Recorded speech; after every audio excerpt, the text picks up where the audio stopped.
Hello everyone and welcome back to our channel. We are Millennial Mom. If you don't know who is who, I'm Millennial. This is Mom.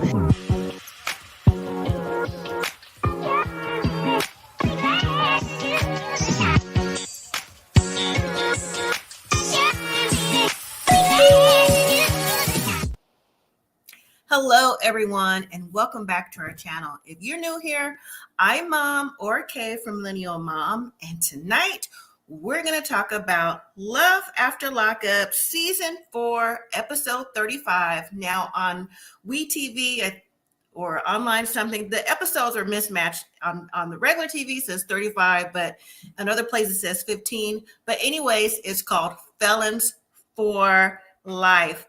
Now, this episode of Love After Lockup brought so much drama, a lot of drama I haven't seen in a really long time, from let's say maybe a Sean, a Sarah, a Destiny, like that. But yeah, this episode brought it tonight. So let's just start with Justine and Mike. So when we pick back up with them, it's the next day, and just from last week's episode, Mike and Justine went to go meet Mike's family out in the park for a family get together and all of that. So Justine, his mom, and Mike's sister had a little bit of a tiff because Mike's mom was like, well, I see that your daughter has tattoos and different little things like that, and I don't want my granddaughter to be able to get one because I don't think you're making the best decisions.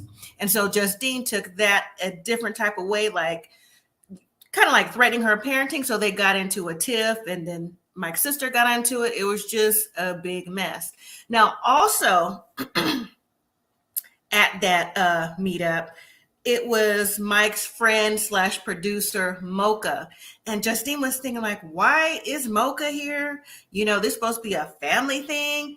Mocha in his confessionals last week was saying he is family. He feels like he's more family than Justine is. So that's that.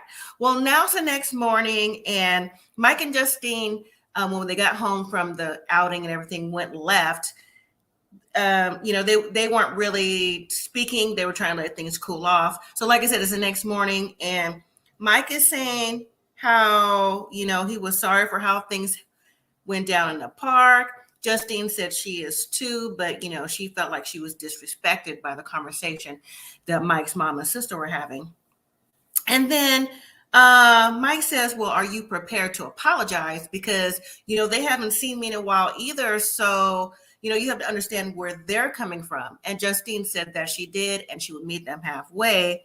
And so then Justine, when she was talking, she got into her feelings, and she was crying and breaking down because, again, she felt like they were saying her parenting wasn't right, the way that she let her daughter get piercings and tattoos. And she just wants his family to know that she's his wife now. So how come everything was well, cool, and fine when he was in prison, but now all of a sudden he's out and things aren't fine? So that was her issue. So Mike ended up apologizing to her and telling her, it's okay. You don't need to feel that type of way. I'm going to be standing next to you, be by your side. You're my wife, so don't even worry about it. So after he calms Justine down, Mike then drops the bomb. Well, not a bombshell. Then Mike tells her that, today I'm going to go meet up with Mocha. And Justine was like, why? Why you got to do that?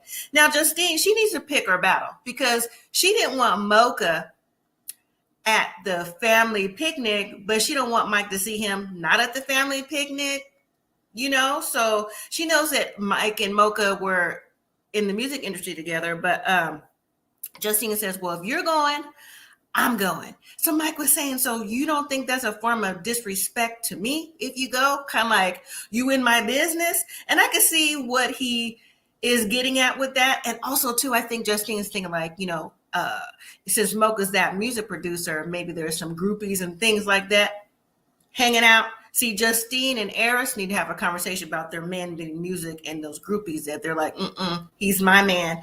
I'm married. You need to stay back.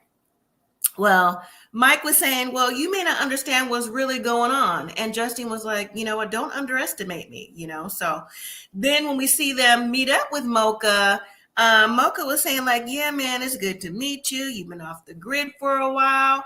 And what is it that you still got it? You know, what can you bring to the table? And then in confessionals, Mike was reminding us, that he's known as Memphis Mills. And, he's about that life. He's about the music industry. He wants to get back in connections. Hopefully someone can get him into like making 7 figures. I was like, okay, being set up for his family. So, this is his work and he have to do nothing else. Stay off from streets and doing whatever he was doing before he got locked up.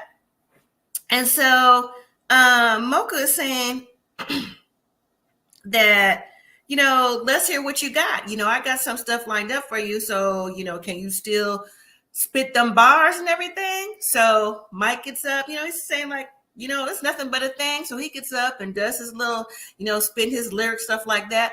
I thought it was okay. Maybe it would sound better over some beats or something, but I mean, it was okay. Well, Memphis was like, like, yeah, like you doing that. Not Memphis, Mocha, excuse me. Mocha did say that Mike is the best rapper that's come out of Rhode Island. So he's also telling Mike and Justine that, are they willing to relocate to Sin City in Vegas? And he was like, yeah, he's willing to. And Justine said, I've been out there a few times, so I'm cool with that. But then Mocha says, well, you come out there to do the work, but there's just one thing you need to know. And that is, listen, you can't be back out there with that hardware on your finger. That's going to have to come off. And Justine was saying, nope, that ring is not coming off for nothing. She don't care what anybody has to say. So that may cause a dilemma between Justine and Mocha, because Justine is putting it out there like she's the wife. What she say goes. We're a team. Because she even said that like with his family. She don't even want Mike's family interfering with anything. So with Mocha, the music industry, and possible groupies, that ring is staying on. Now let's move to Gabby and Chris. Chris is back at the train station, blowing up Gabby's phone. Gabby's not answering, and he's talking all his mess. And then all of a sudden you see Gabby walk up to him at the train station. And he's like, man, that's not cool. Why are you playing all these games? My mom and my brother had to get back on the train. Like, what is going on? Gabby said, well, that's your fault because you was over there or doing whatever you was doing, messing with those women while using the halfway house. And then Gabby tells us that while Chris was in the halfway house, on the phone, she was able to see all the numbers that he was talking to, and she called the numbers back, and most of those numbers were females. And Chris has said from when we saw him before, and even in tonight's episode, he said that, even though he may be talking to some friends who happen to be females, if they weren't intimate in any sexual way, he's not cheating. So he don't see that as cheating, but Gabby does, because Gabby says, well, we're married, so you don't need to be doing all that. And I have to agree, when you're married, it's a different line than when you were just boyfriend or girlfriend. Things are now looked at as emotional cheating, physical cheating, whatever cheating. It's considered cheating, in my opinion. So they get up, they start walking. Chris is like, so how come you didn't pick me up? Like I said, like, where's the car? She's like, the car? He's like, yeah, the car that I paid for. She goes, Chris, the car's in the shop. He was like, man, every time I talk to you, every time something's going on, the car's in the shop for something. She's like, well, what do you expect? It needs to be fixed. And so, see, now I was thinking, if every time Chris is talking to her, to Gabby, and she's talking about there's something wrong with the car, or, she don't have this, she don't have that. I mean, red flag, but Chris isn't believing the things that she's saying, because in confessional, he's like, I should have kept all my money. And exactly, I said that last week. I'm going to say it again this week. And I said it from the very beginning and when they were on the season the first time.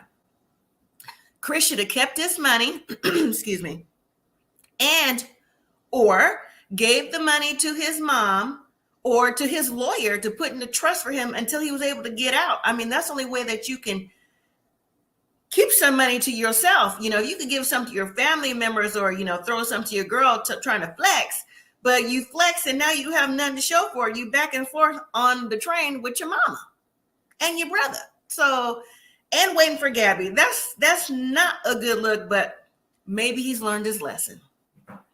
So they're still arguing. They argued the whole scene. They've been arguing even before Chris got out. I mean, isn't Gabby tired? Girl, are you tired of arguing, Gabby?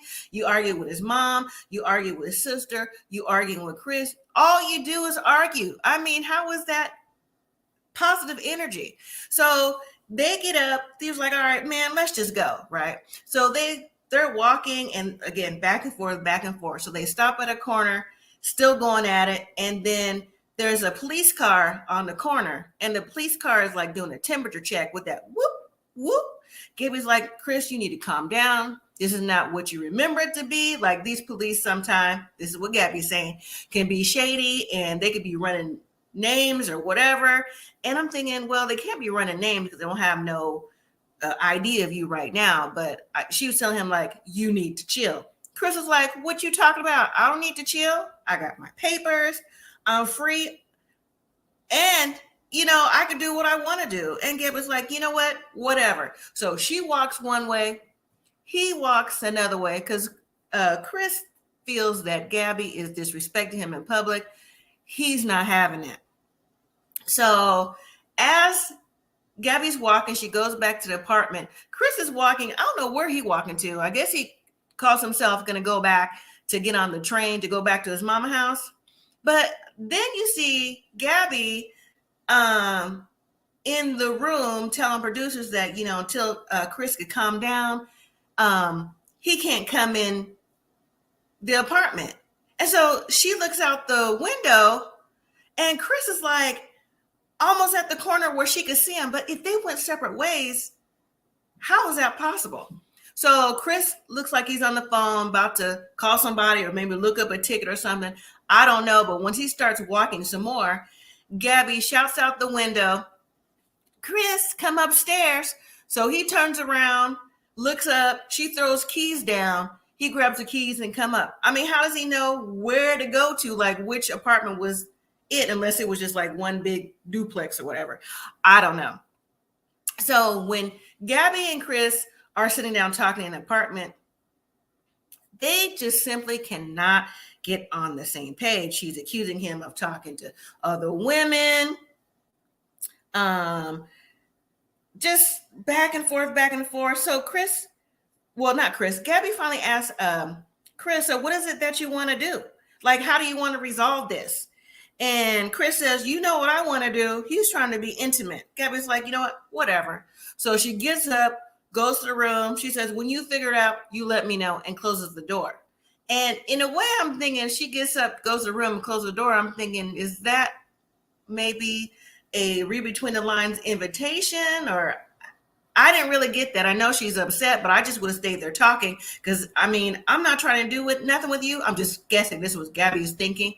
Or even something I would say, you know, I wouldn't want to be doing nothing with you. So me going to the room is not trying to give you no ideas. Like maybe you could come in there too. I could be wrong. Let me know in the comments. So let's move to Nathan and Skylar. So it's the next morning. Skylar's telling Nathan how she thought she would sleep better than she did last night. And she wasn't sure if she remembered how to cuddle because she was in prison and halfway house for so long and just sleeping by herself. So she wasn't sure. But Nathan's on cloud nine. He's happy that Skylar is there and finally in the same place together. Nathan says that he is cool with it, ready to start the day. And the stress that he felt in the last week's episode is no longer there, which I'm happy because Nathan just seemed like, I don't know. He just really seemed like he got out of his element when Skylar was talking with the lady at the coffee shop from last week's episode and when he had to go outside and his face was red and he just didn't seem like he really knew what was going on or how to get a hold of his emotions. But today is different. So then Nathan calls Skylar down to breakfast And she's like, well, what is it? And you know what, girl? I said the same exact thing. Like, what is it? It was like a bunch of stuff sitting in a bowl. I think they said it was like a muffin, a pancake, and some oranges, some other different little things in the bowl. Nathan said that he stole breakfast. I think he said stole breakfast from a place and he brought it back. And I was like, okay. So after all that setting up with your Aunt Tara getting stuff ready for Skylar, like no one put no real food or anything in the refrigerator or freezer. I'm just going out on a limb with that. But Skylar's like, well, he thought about me. If he could steal some oranges and some pancakes to make sure I had breakfast, I'm cool with that.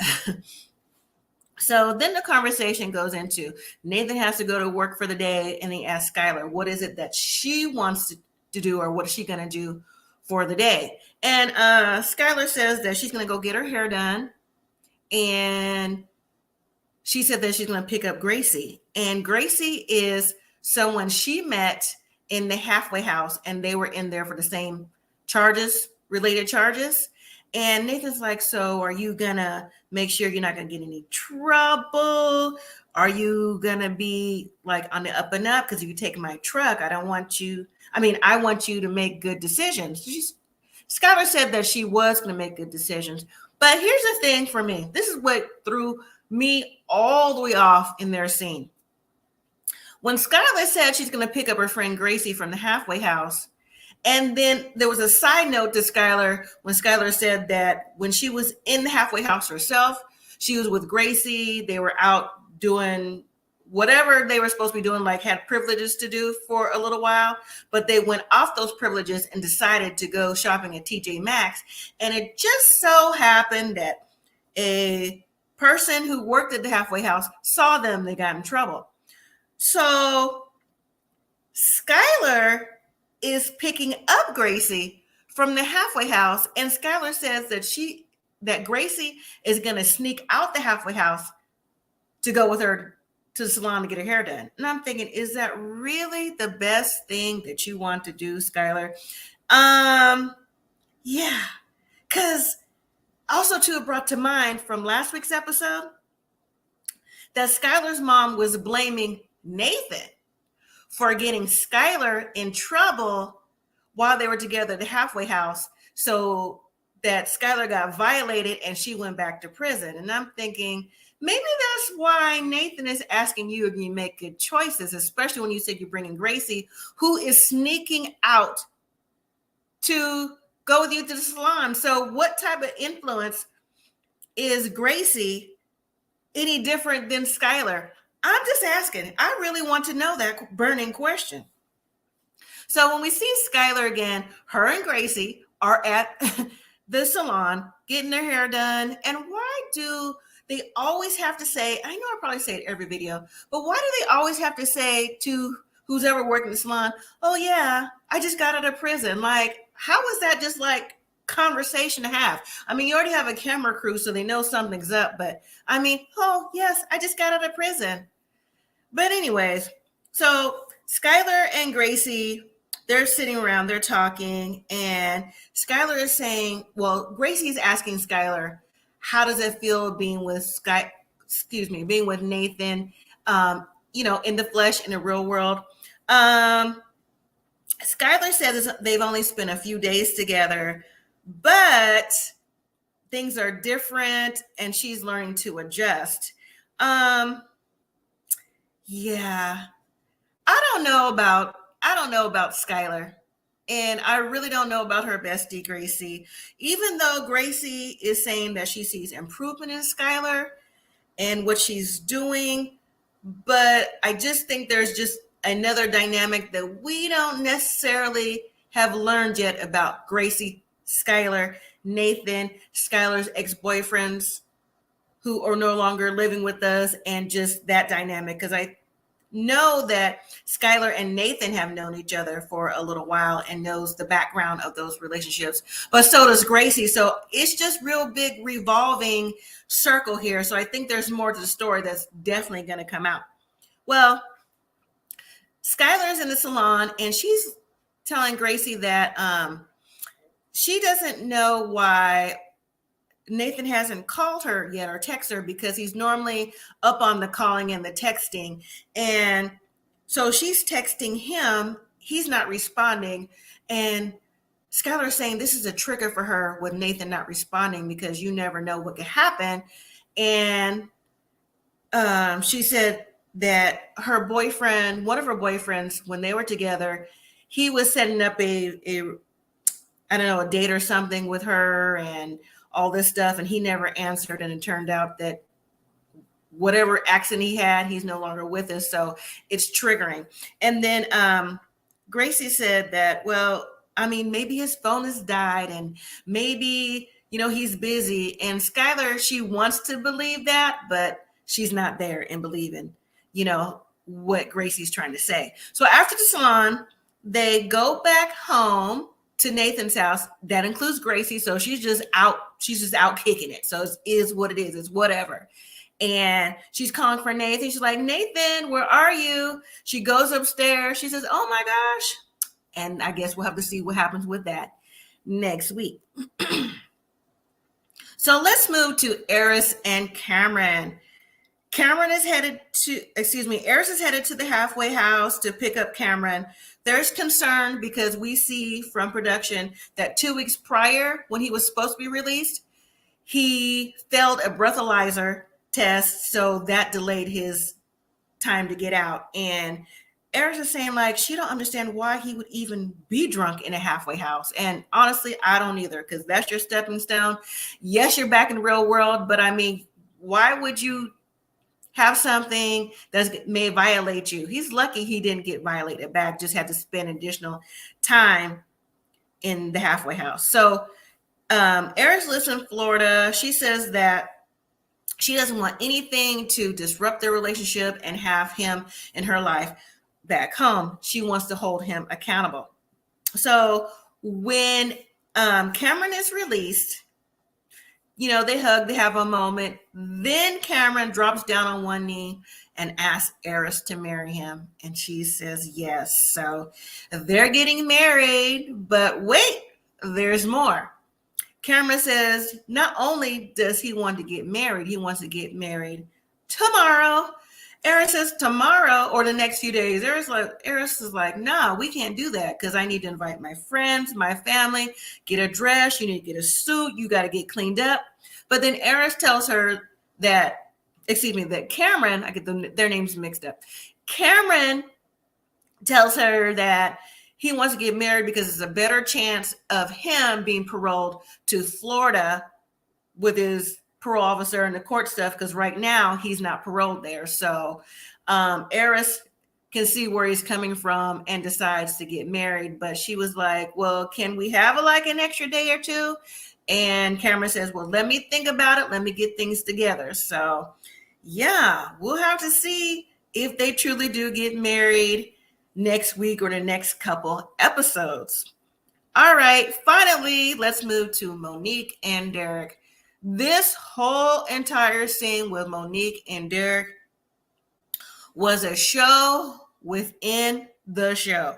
I mean, honestly, where do I begin? But let me start at the beginning.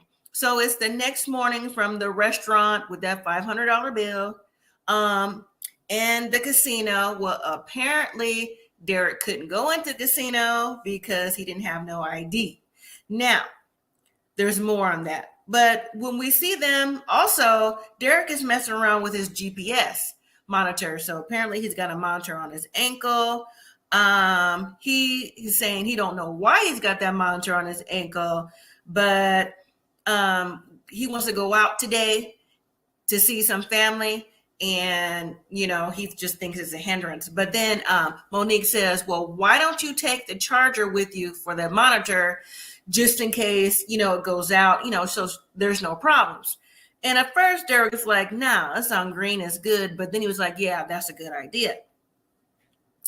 So back to the casino thing. So when Monique said that Derek couldn't go into the casino because he didn't have no ID, I'm thinking, first of all, he don't look like he's under the age of 21, but I guess, they'll card you anyways. Maybe it was like a production thing that he had to get carded.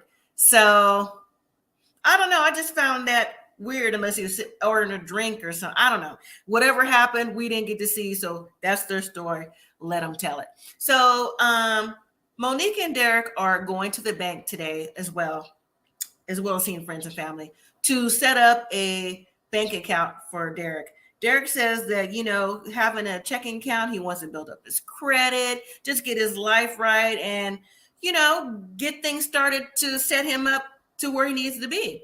So, Derek also said that he has saved $9,000 from his prison check from doing as a fitness trainer and whatever else he was doing in the prison. So whether he was getting paid from the inmates, put it on his books as well, and also from his friends and family, yeah, that's a lot of money to come out of prison with. But all right, do what you do. And I'm not asking no other questions about it.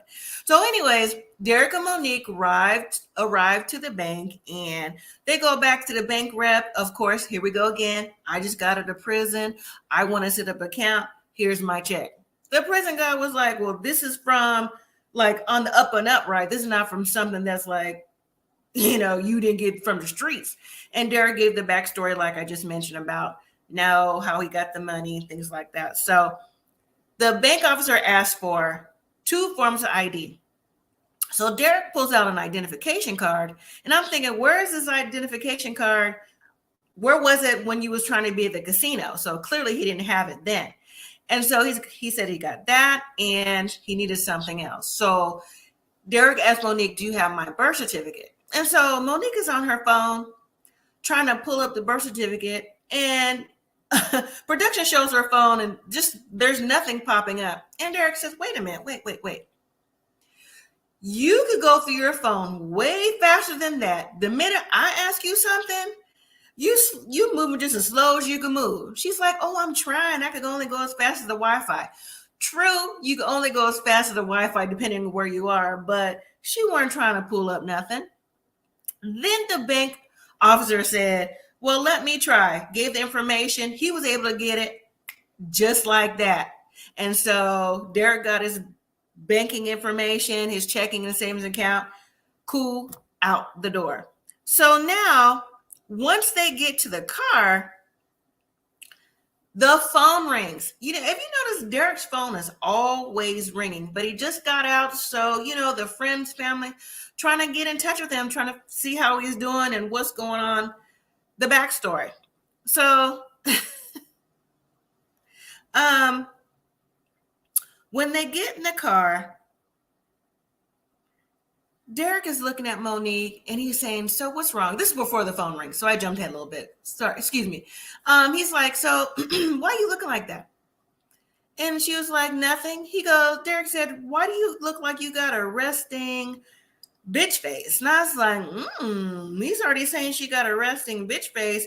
But Monique has been pulling attitude from the moment he's got picked up with the family and people on the phone and just back and forth. And Derek is picking up on that. He's not trying to be into all the extra drama with all the extra energy.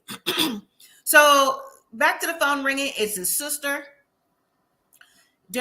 Monique is telling him, like, you need to tell them you don't want to be with them, be a part of that right now. She said they need to be with their own relationship. So when Derek was on the phone, he literally told the family member, like, look, right now, I'm just trying to be with just us, what it is. Like, y'all wasn't really down for me when I was in prison. So yeah, I'm just going to do this for right now. Pretty much it is what it is.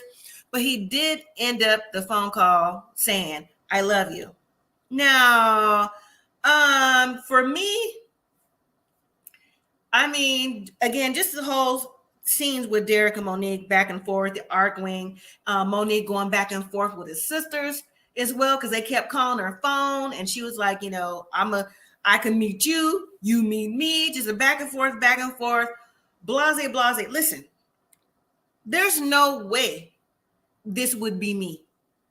I would not, if I was like with a relationship and something like this or whatever, I would not be going back and forth with my man's family. The complete utter audacity, insecure, just whatever umbrella that falls under for Monique is not it.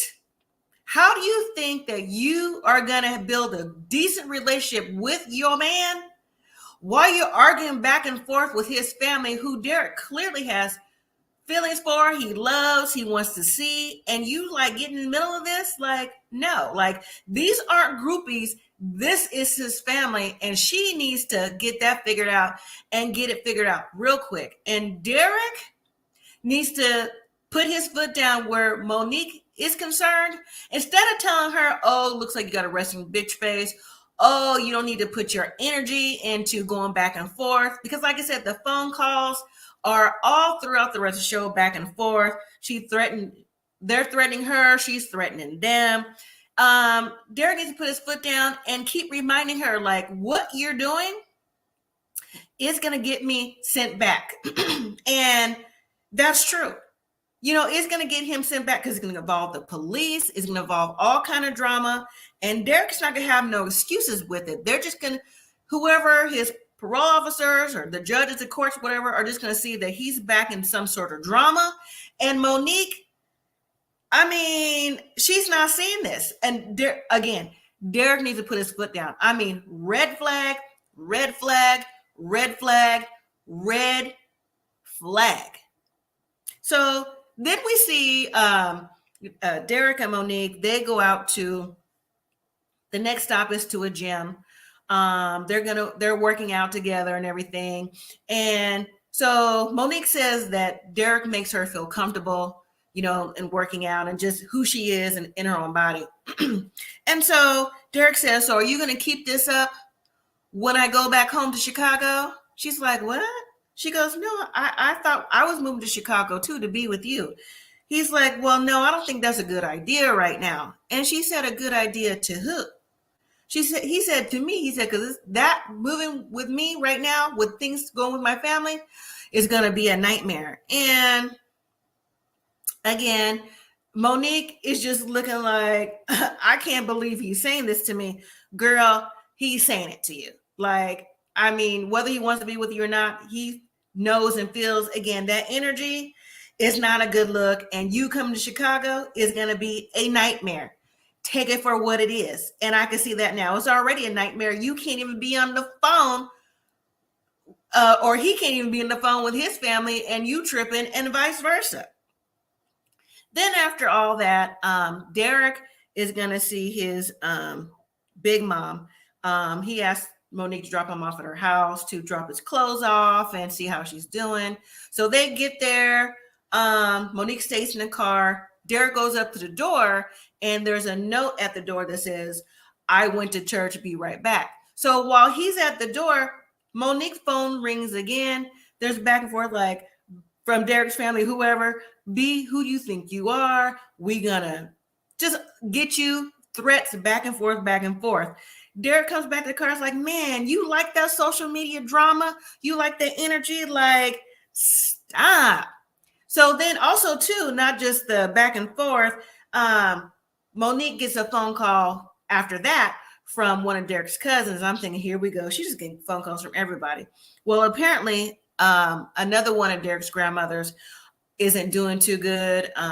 They're saying that she may not make it in the next couple days. And they're like, you know, he needs to get over here to see her as soon as possible.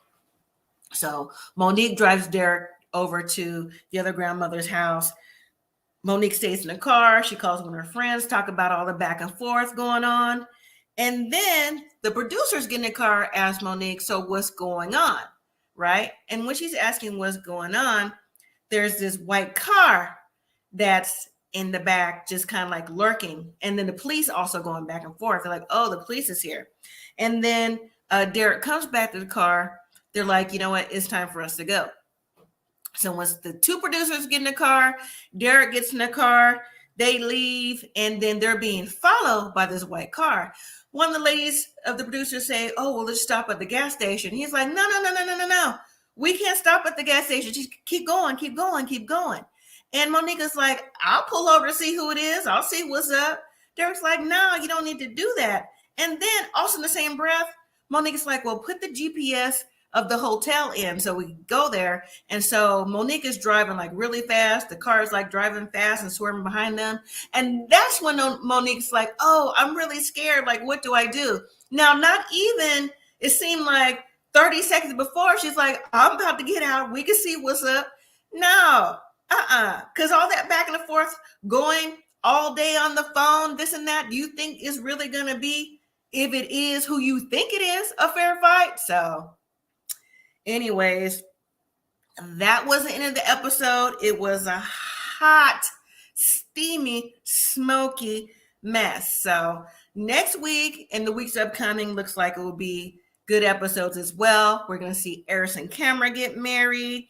Monique and Derek still being followed. So I guess hopefully we'll see who is in the car, because, you know, if they're going to the motel, then they'll be following them.